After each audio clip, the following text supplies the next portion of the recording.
I'm Matt Shoemaker. Welcome to Tech Forum.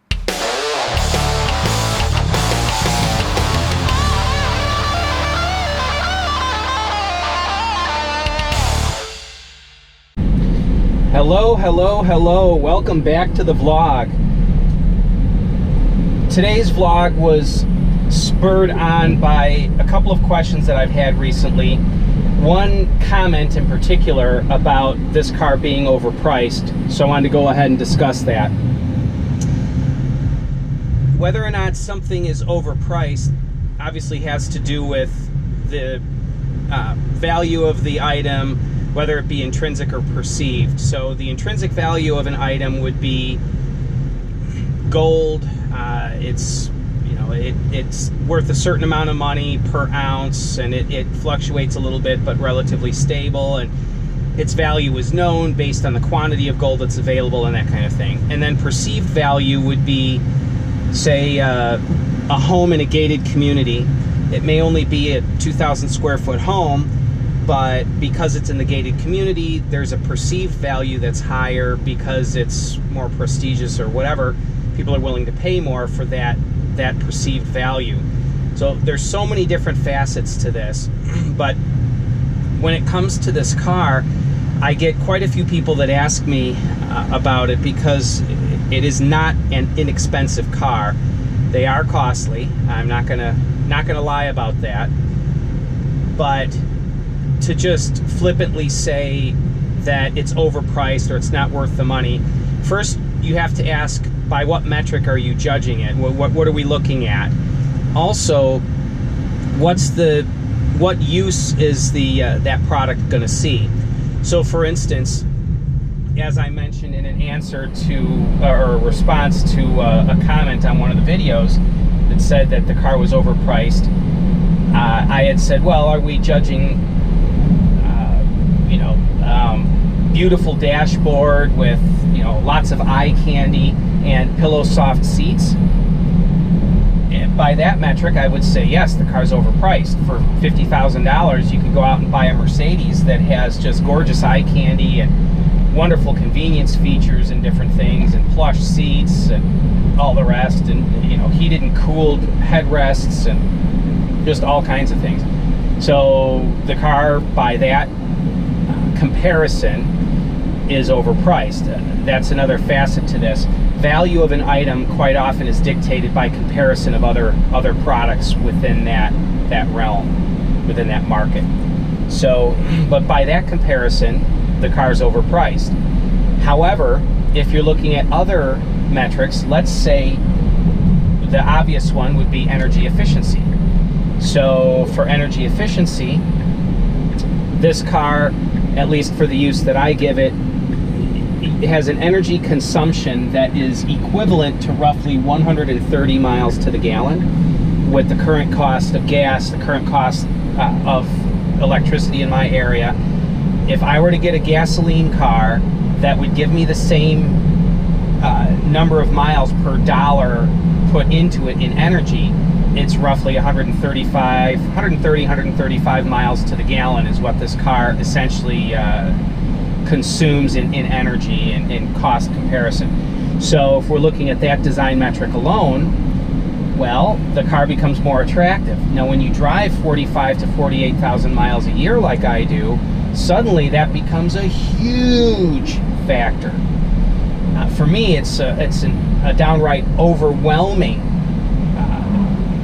consideration in this. So, but there's other aspects to it as well. No oil changes, no brake jobs. I mean, there are a lot of different things. The time saved not having to go to the gas station, which may not seem like a big deal, but if you drive as many miles as I do over a number of years, you save a lot of time not having to stop at the gas station. So there's all these different factors that come into play that dictate the value of a product. So I'm not going to get into exact numbers. I'll leave that to Ben Sullins from Teslanomics, and he could give you exact numbers in comparison of operating costs of this car versus others. I'm not going to do that, but what I am going to do is just let you guys know that it's a free country. If you want to buy something, buy it. If you don't want to buy it, don't buy it. It's not worth arguing with somebody and telling them the product that they purchased isn't worth what they paid for it. You have to put everything in context, and also just preference. If somebody likes a piece of artwork, is it worth what they paid for it? A lot of that is just perception and taste. And I have a friend that, this is a true story, used to work for a large advertising firm in Chicago many years ago, and did a presentation for a large commercial client in the prepackaged food industry, and sat across the negotiating table, and when the client explained what they were looking for, took him about 60 seconds to throw an idea to them. He just sort of napkin sketched it and presented it to them, and they said, flush that out, we'd like to see more of it. So he spent an hour kind of trimming it and refining it down, and then the company put together a official proposal, and it was right around $100,000, and the client rejected it because it was too expensive. And in this instance, ultimately, the client actually stole the idea, and then there was a big legal battle, but essentially took their idea and marketed it and made several $1 million off of that idea that they stole. And it's a long story as to what happened in the legal battle, but it was interesting because they rejected that quote, that $100,000 quote, based on the fact that it took 60 seconds for that man to come up with the idea and 1 hour to lay it out. Never mind the fact, though, that that idea made them several $1 million the first year alone. So was that 1 hour and 1 minute of time worth $100,000? The answer is a wholehearted yes. But it was only an hour. Why? Well, because of the value that was brought. So it's a value proposition, not just a time proposition, and value can be measured in a number of ways.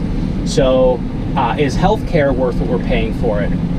Well, every month that I pay my health insurance, it sure doesn't feel like it, but boy, when a doctor or a hospital saves your life, suddenly the money was totally worth it.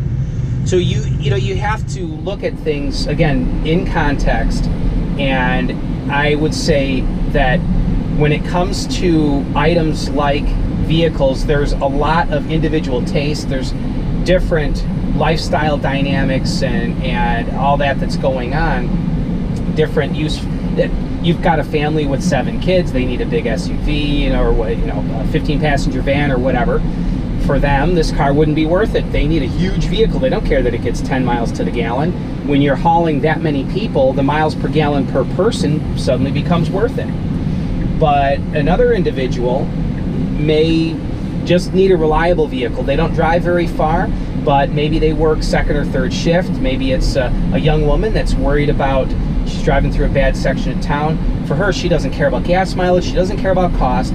She needs safety and security. She needs reliability. So every situation, every scenario is different. And just being flippant and saying, Teslas aren't worth what they're charging for. Well, it depends on what you're looking at. It depends on, what do you mean by that? And so that's my thoughts and ramblings for the day.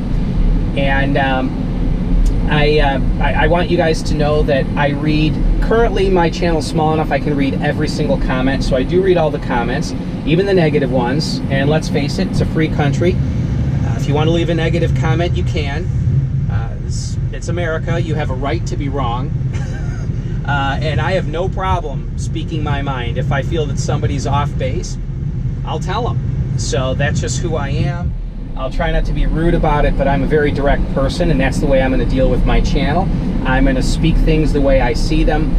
And for me, I love the car. It suits my needs wonderfully. So far, it's been very reliable. Great car. I'm going on 9,000 miles at this point, and I'll be doing a 10,000 mile update video, giving you some more particulars about what I've encountered day to day as I've had it for quite a few miles. So anyway, go ahead and click the link below to subscribe. Give me a thumbs up. Leave a comment if you have a question. Let me know. A couple of the comments in my recent video, the previous video to this, I'm going to answer in video form. So one gentleman asked if it's easy to transition from an EV, from a gas car into an EV, and I'm going to answer that in an upcoming video within the next few days, so be watching for that. Anyway, thanks guys, have a great day.